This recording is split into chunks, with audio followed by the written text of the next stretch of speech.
Hello, Chris Rubio of Rubio Long Snapping. It's another perfect day in Idaho today with Ryan Langan. Ryan is originally from Nebraska, now plays football at Georgia Southern. Langan, what's going on, my man? Not a whole lot. Just enjoying this rainy day here in Statesboro, Georgia. So, How's the weather besides rainy? Is it hot, cold? it's about hot year round, probably around 60, 70 during the winter, and then it gets up to probably 100 degrees in the summer, but it's also very rainy. You'll catch some spills that it'll be rainy for weeks, and then it'll just be dry. So, Is that during the summertime as well? Does it get rainy like that? Because then the humidity's just got to be ridiculous. oh yeah, humidity's awful. Yeah, it gets super rainy during the summer. Last year we were fortunate enough, and it didn't rain too much, but this fall, during the season, I think I played in about 4 or 5 games that were just downpouring. So, Good Lord. All right, so right off the bat, what's your bit of advice for playing in the rain? I mean, obviously being a long snapper, you need your hands. oh yeah, man, the best thing I could tell myself every game is just not to think about it, just to go out there and just snap it like you would when it was dry. Best thing is just not to think about it, and just to be light on your fingers, not to over grip the ball too much. But yeah, it was an experience and a half. So. And do you mind playing in the rain now? I mean, does it still kind of like you see the forecast and you're, oh, good God. I mean, the first time it was kind of a shock. I was like, oh man, like I haven't really been through it, like a downpour. And then the next week it downpoured, and then the next week I went 3 weeks in a row where it downpoured. And after the second week, it was kind of like used to it. So because you'd go through the entire week practicing in it, so you'd kind of get used to it. Yeah, did they do wet ball drills with you, or did they just make you stay outside and practice? I've actually never done a wet ball drill at practice, just because of the fact that they'd keep us out there and we'd just practice in the rain. So, All right, I got you. So, what is the best part about Georgia Southern, and what is the worst? Would you say the worst is the rain, the humidity, or? oh man, I'd say the worst is probably the gnats. Oh, I heard about those. Yeah. Yeah, the gnats and the humidity are very they can be rough at times, especially in the summer. But the best thing here that I've enjoyed so far is probably the southern food and the southern hospitality. It's a lot different from the Midwest. So, And you guys have a pretty darn big fan base. oh yeah, for being a smaller, D1, we have a massive fan base, and it's really fun on game days that they sell out, and they're just as loud as any other D1 school. So, Very, very cool. Now, talk to us about where you're from. You were born and raised in Nebraska? yeah, born and raised in Cedar Rapids, Nebraska, a town of about 300 people. So, What's the goods and bads about being that? Because now, I mean, I was born and raised in Southern California, and now I live in Northern Idaho, so I'm all very familiar with, small towns now. What's the positives and negatives of that? well, I guess positives. I mean, there's a lot of fun things. It was just very quiet, and you got to know everybody. You got to know your entire town essentially. So you're very close knit with them.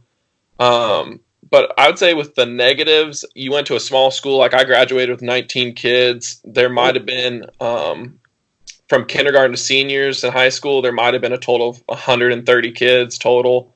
So it was a very small school. So I also played six-man football, which a lot of people probably have never heard of. So that was also a hard thing to do because, especially with the coaches and recruiting, they didn't know how to really look at it, especially as a snapper, because we didn't have quite the schemes like an 11-man would. So that was hard for recruiting, but fortunate enough, you made videos for us, so they could see those at least. And the competition was nowhere near what 11-man is. Like I came here and I see some of the guys, and I'm like, holy cow! Like I've never met that big a guy before in my life. The speed. I mean, I just remember the first game. My first game was in Auburn, and I just remember running down the field, and I just was like, holy cow, these guys are moving. And in my high school, the people who we played, I was probably one of the faster kids, so it was kind of like, it was just a big shell shock at first. Nice little slap in your face. Oh yeah, big slap. So what was the biggest crowd you played in front of in high school? Um, for football, I was a 3-time state champ, Oh, sophomore, junior, and senior year for football, and I think it was only like 1,000 people at our state game. But I have played in a basketball state tournament, and there was probably about 5 to 8,000 in that range. We played in a big pavilion, so I was able to, get a decent sized crowd. But I talked to some of these guys that went to school here in Georgia, and that was just their normal home game. So, yeah. People in the South, they take football and basketball pretty darn seriously. oh, very seriously, yeah. Because I remember when you were getting recruited, I was talking to some of the coaches for you, and that was their main concern is, oh my gosh, Rubio, how can we really go after this kid? He's, playing in front of like 5 people. Is he going to, basically piss the bed? And I remember, I don't know if you remember, we got into a conference call with you and your coach the week of the Auburn game because he's Mm-hmm. like, all right, Rubio, do you have any more advice? And then after you got off the phone, I sat and spoke with him a little bit, and he's like, "Are you sure he's going to be okay?" Because you came from, like, obviously you said a town of 300, and now your first game you're playing in Auburn is what, 100,000? Yeah, I believe there was 98 to 100,000 at that game. So, Now, when you walked out on that field, what was that like?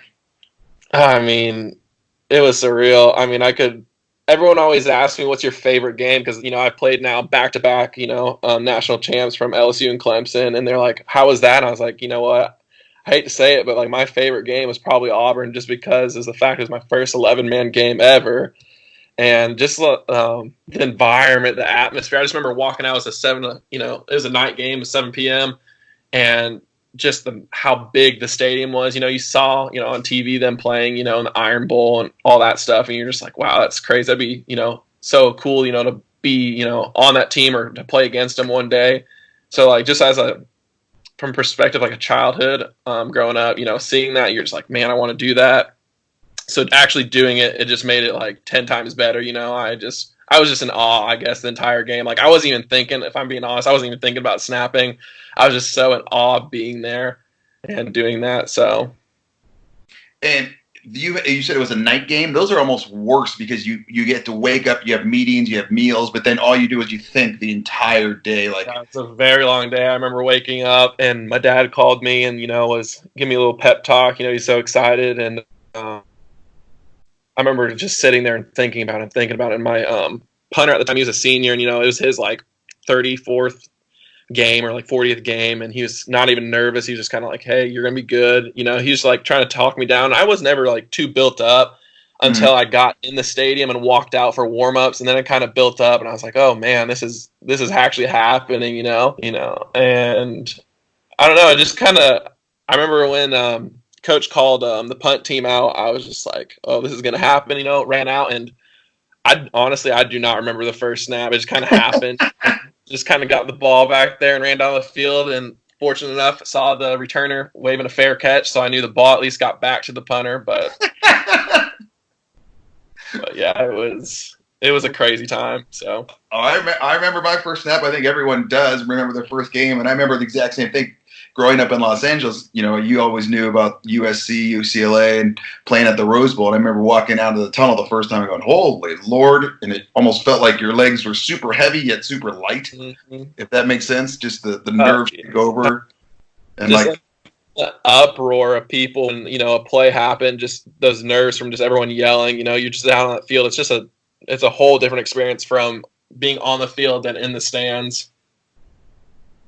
oh yeah, the noise is almost deafening where it's just so loud it's like static.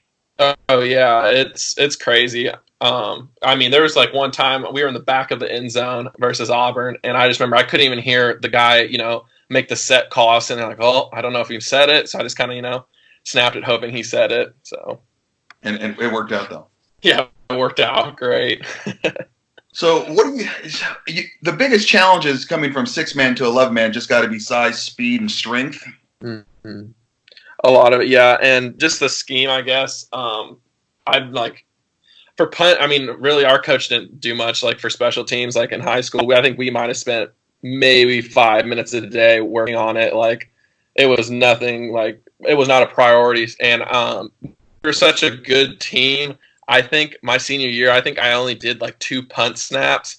So I remember when Coach Lunsford contacted me and asked me for some game film. I was just, I told him, I was like, well, I mean, I only did 2 punt snaps, and then I ended up kicking for 6 games because we didn't have a kicker, and I was the only kid that could kick a ball. So You I did didn't field long goals, snap. kickoffs? Yeah, senior year I did field goals, PT and field goal, but we didn't kick many field goals. We only did PAT. So for 6 games, I did that, and finally, I told my coach, like, "Hey, I need a long snap if I want to, at least get some PAT film to coaches." So yeah, it was quite an experience because I really couldn't send coaches, game film because of it. So I had to send, film from being at camps. So. And what advice would you give to Ryan Langan right now at age 18? Small town kid coming from a very small town, obviously, going to school. What advice, if you could stop yourself at age 18, what would you say to yourself? I would have told myself, don't give up. There's always something to get better at. You might be frustrated at the time, something might not be happening because, you have those days where you can't just, you aren't snapping the ball as well as you did the day before, and those can be really frustrating days, and you want to be the best. And I know looking back, I mean, I was just grinding day in, day out, day in, day out. And some days were great, and other days weren't so good. And, I always had that dream or that, going D1, playing in those kind of environments and atmospheres in the back of my mind. Like, I would just say, don't give up. Like, just keep pursuing what you want to do. Don't let anyone interfere with you. I made a big decision my senior year. I ended up not going out for a basketball, and I didn't think it was gonna be that big a deal, but it ended up being a pretty big deal. But I knew I needed to quit basketball and focus on snapping in those like 3 to 4 months, to hopefully get an offer or chance by someone, and I was looking farther ahead. I wanted to play. I wanted to start my freshman year. So I guess the mentality aspect, I would just say, don't give up and just stay on your path, I guess. What do you want to do after football? Oh, I got a couple things. I would like to go in the police academy and work for that for a while, get in like maybe the K-9 unit, and eventually get into federal to be like a private investigator or private security. Those are like my main goals because I'm going to be graduating this fall with a criminal justice degree. So that's like my main goal. Congratulations. Yeah, so. Now, I'm trying to figure out how to say this. When you graduate, do you want to go back small town or do you want to stay bigger town?